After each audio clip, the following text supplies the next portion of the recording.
আসসালামু আলাইকুম। আমি আবছি সৌদি আরব প্রবাসী। আমি আজকে আপনাদের জন্য নিয়ে আসলাম আরও একটি নতুন রেসিপি। আজকে আমার রেসিপি হচ্ছে কবুতর রেসিপি। তো আমি কবুতর রেসিপির জন্য সর্বপ্রথম 8টি কবুতর নিয়ে নিলাম। তো এই কবুতরগুলোকে আমরা পরবর্তীতে এগুলো নিয়ে নিলাম। আমরা এই কবুতরগুলোকে দিয়ে আমরা রেসিপি তৈরি করব। তো এই জন্য এখানে ধরে রাখলাম। তা আমার সহযোগীরা আসলে এটাকে ভালোভাবে প্রসেসিং করে এটা রেডি করে দিবে আমাকে। তো দেখতে থাকুন বন্ধুরা।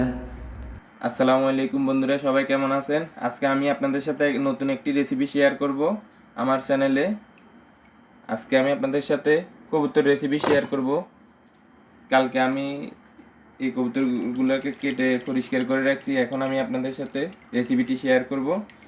তো এখানে নিয়ে নিলাম 2.5 কেজি কবুতরের মাংস। আমরা আগে থেকে এগুলো পরিষ্কার করে রাখছি। নিয়ে নিব 2.5 কেজি কবুতরের মাংস। আমি এখন দিয়ে দিব রসুন বাটা 2 টেবিল চামচ, 3 টেবিল চামচ রসুন বাটা, আদা বাটা 3 টেবিল চামচ, সমানে সমানে দিয়ে দিব। এখন পেঁয়াজ কুচি একটু বেশি করে দিব, কারণ যেহেতু কবুতরের মাংস অনেক বেশি, একটু বেশি করে দিব। কবুতরের মাংস 2.5 কেজি কবুতরের মাংসের সাথে পেঁয়াজ কুচি বেশি না দিলে মজা হবে না। দিয়ে দিব টমেটো কুচি, আমি 2টা টমেটো কুচি দিয়ে দিব।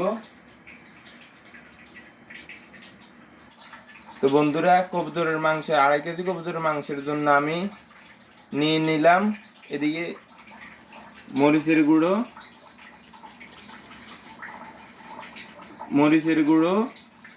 2 চা চামচ, জিরের গুঁড়ো 3 চা চামচ, ধনিয়া গুঁড়ো 1 চামচ, নিয়ে নিলাম দারচিনি, তেজপাতা, এলাচ, লং, হলুদের গুঁড়ো, কাঁচামরিচ। এই মশলাগুলো দিয়ে আমি আজকে আমার কবুতরের রেসিপিটি আমি করব। এখন আমি এই মশলাগুলো সব একসাথে আমি এই বস্তুগুলোর সাথে দিয়ে দিব।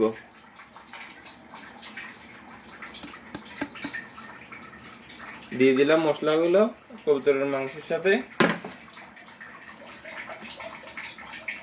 দিয়ে দিব সরিষার তেল একটুখানি। বন্ধুরা, আমি এই কবুতরের মাংসগুলোকে ভালোভাবে মিক্স করে নিব মশলার সাথে।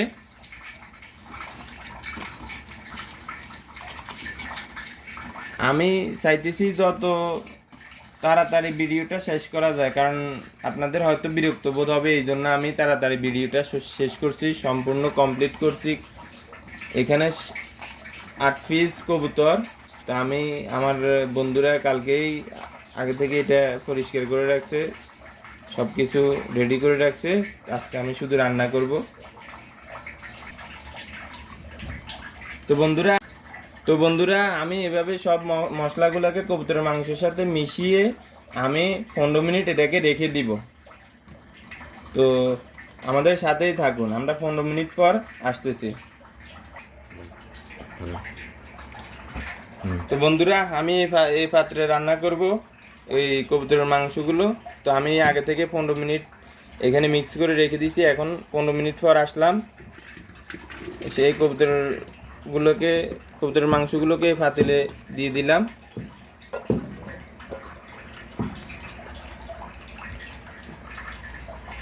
বন্ধ। তো আমি বাটিটাকে মশলাগুলোকে ধুয়ে আমি দিয়ে দিলাম।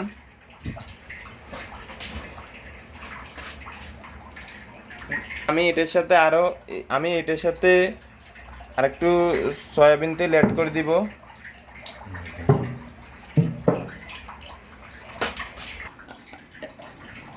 আমি এখানে চুলা জ্বালিয়ে দিলাম, চুলা জ্বালিয়ে দেওয়ার পরে এই পাত্রটাকে চুলার উপর বসিয়ে দিলাম। তো বন্ধুরা আমি একটু পানি দিয়ে দিলাম, বেশি না একটু দিয়ে দিব। তারপরে তো বন্ধুরা আমি এখন ডেকে দিব 10-15 মিনিটের জন্য। তো বন্ধুরা বসিয়ে দেওয়ার 15 মিনিট পর আমি আসলাম আবার। এখন আমি কবুতরের মাংসগুলোকে একটু নেড়ে দিব।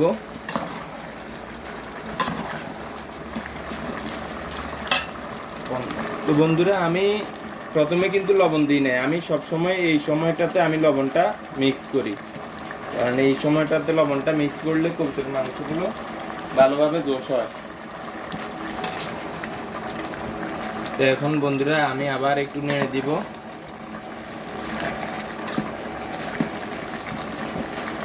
তো নেড়ে দিলাম, এখন আমি ঢাকনাটা দিয়ে দিব আরো 10 মিনিটের জন্য। তো বন্ধুরা আরো 10 মিনিট পর চলে আসলাম। দেখুন আমার গোস্তের কালারটা চলে আসছে,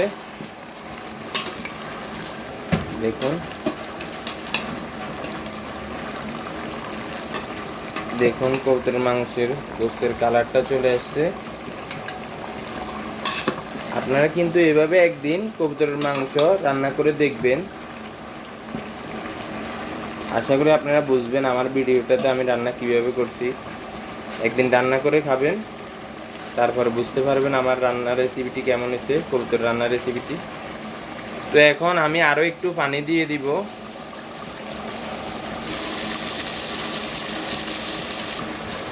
তো বন্ধুরা আমি আরো একটু গরম পানি দিয়ে দিব, আমি আগে থেকে গরম করে রাখছি। তো এটাকে ভালোভাবে নেড়ে, আমার এক হাতে মোবাইল, এই জন্য আমি নাড়তেছি এক হাতে, আর এক হাতে মোবাইল ধরছি। তো ক্যামেরার আড়ালে আমি এটাকে ভালোভাবে নেড়ে দিব। তো আমি পানি দেওয়ার পরে আবার ঢাকনা দিয়ে দিব, আর আশা করি এই ঢাকনা শেষ হলে, এই পানি দেওয়ার পরে আমি এই রেসিপিটিকে নামিয়ে ফেলবো চুলা থেকে।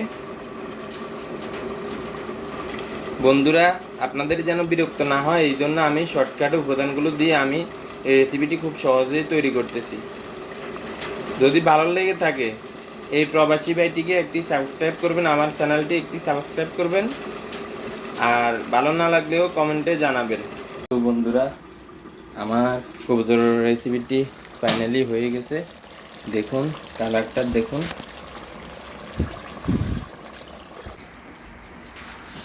দেখুন কালারটি কি আসছে, কীরকম আসছে, অস্থির কালার আসছে।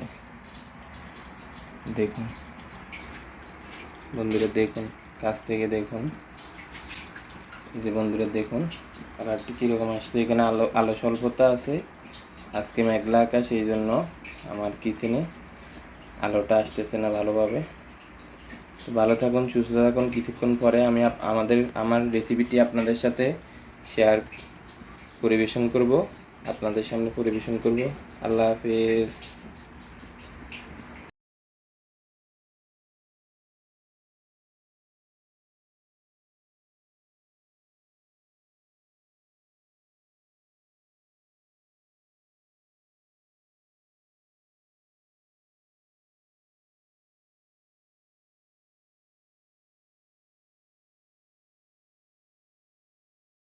কেমন হয়েছে বন্ধুরা আমার কমেন্টে জানাবেন, তাহলে আমি সার্থক মনে করব নিজেকে আমার এই রেসিপিটি করে, এত কষ্ট করে। এবং আমার চ্যানেলটি সাবস্ক্রাইব করবেন। ভালো থাকবেন, সুস্থ থাকবেন। রমাদান মোবারক। আল্লাহ হাফেজ।